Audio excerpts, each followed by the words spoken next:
نبی پاک صلی الله علیه و آله وسلم قربانی نه مخکې دا دعا وکړه، انی وجهت وجهی للذی فطر السماوات والارض على ملة ابراهیم حنیفا وما انا من المشرکین ان صلاتي ونسكي ومحياي ومماتي لله رب العالمين لا شريك له وبذلك أمرت وأنا من المسلمين اللهم منك ولك عن أمة محمد ولك عن محمد وأمة محمد بسم الله الله أكبر. ترجمه یې واورئ، ما خپل مخ وګرځولو اغزاد طرف ته چې پیدا کوونکی د اسمانونو او د ځمکو دی او په دین د ابراهیم چې هر باطل نه پاک دی او زه نه یم له مشرکانو نه، بېشکه زما مونځ، زما قرباني، زما ژوند، زما دنیا نه تګ لپاره د الله هغه ذات چې پالونکی د جهانونو دی، لا شریک له،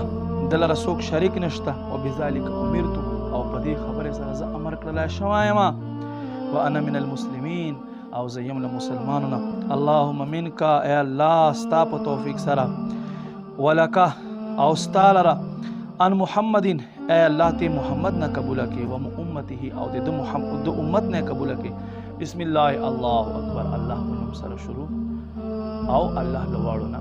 لوی دی. نبی پاک صلی الله علیه و آله وسلم به دا دعا کوله، تاسو په سکرین باندې وګورئ، یاد کړئ زما مسلمانانو ورونو دا دعا، او تاسو هم قربانی نه مخکې دا دعا خامخا وکړئ، موږ هم په دعاو کې یا ساتئ.